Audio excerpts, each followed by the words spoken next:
Assalamualaikum warahmatullahi wabarakatuh. Pada kesempatan kali ini kita akan mempelajari mata pelajaran Akidah Akhlak kelas 10 dengan judul Ayo Menghindari Sifat Tercela.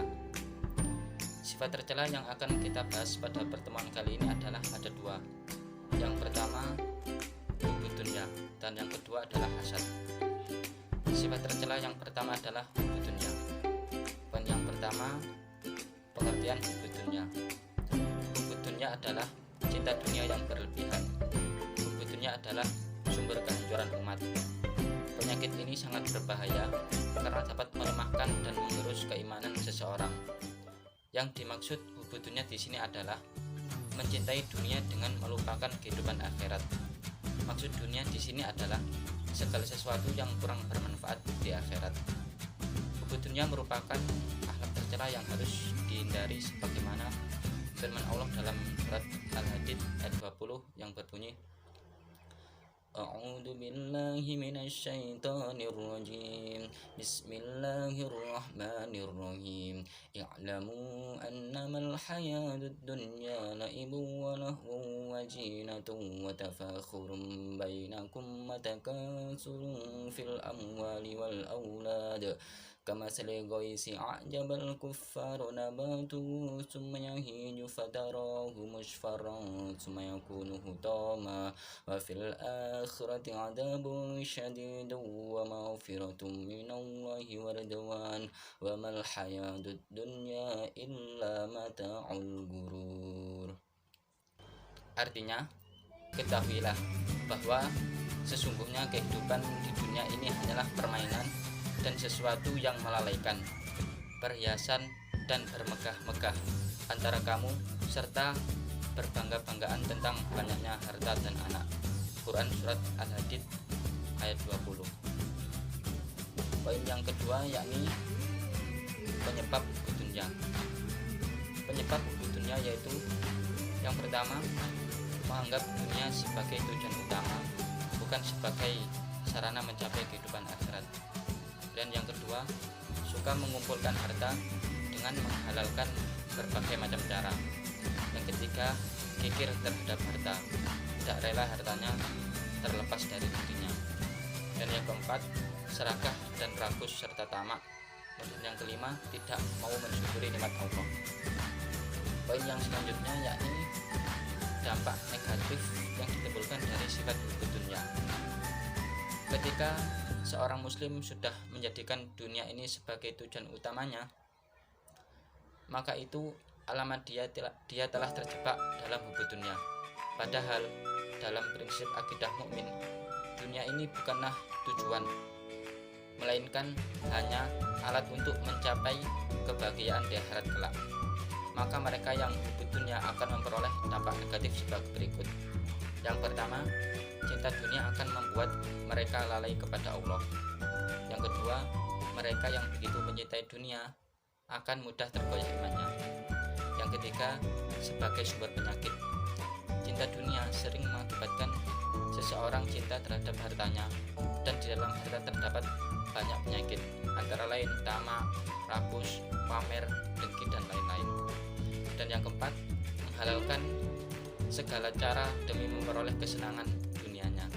Dan yang kelima, membuat seseorang tidak melakukan sesuatu yang bermanfaat baginya di akhirat. Kemudian poin yang selanjutnya adalah cara menghindari sifat hubbu dunya. Betapa bahayanya hubbu dunya bagi diri sendiri ataupun orang lain. Maka dari itu kita harus berusaha menghindarinya dengan cara sebagai berikut. Yang pertama, mengingat bahwa kehidupan dunia itu hanya sementara.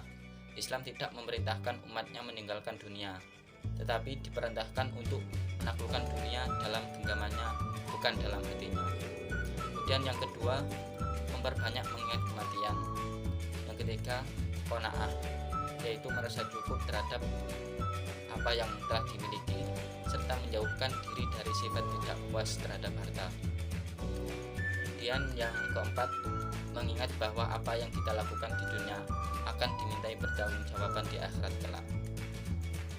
Kemudian sifat tercela yang kedua yaitu hasad. Poin yang pertama, pengertian hasad. Hasad adalah penyakit hati Ketika seseorang merasa tidak senang jika orang lain menerima karunia dari Allah. Hasad secara bahasa berarti dengki atau benci.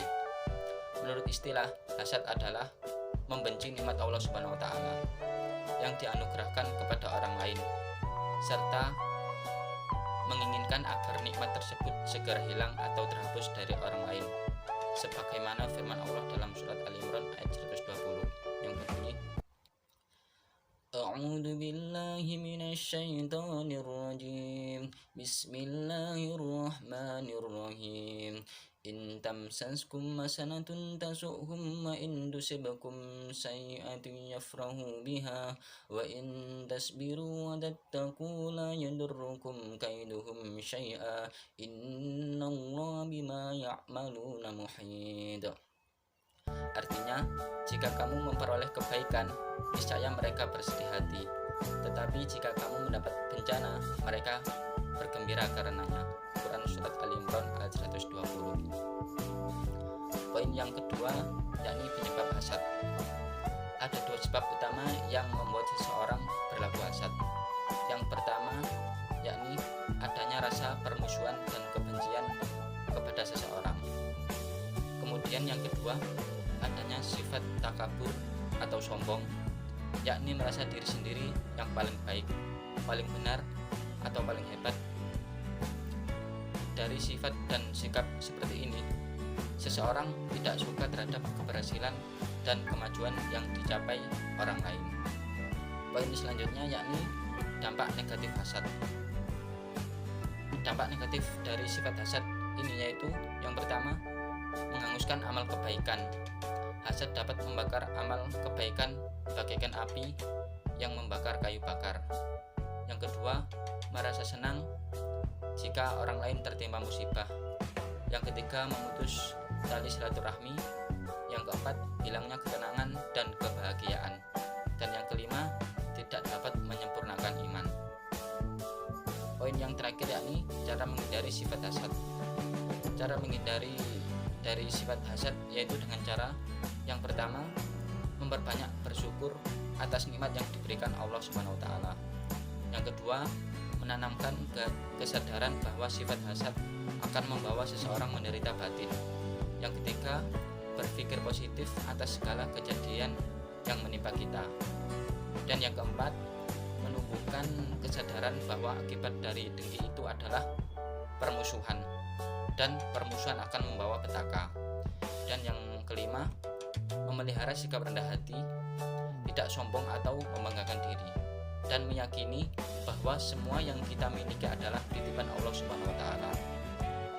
Sehingga kita tidak perlu merasa tersaingi apabila orang lain mendapatkan suatu kenikmatan dari Allah Subhanahu wa taala. Demikian pembelajaran pada kesempatan kali ini. Semoga bermanfaat. Terima kasih. Wassalamualaikum warahmatullahi wabarakatuh.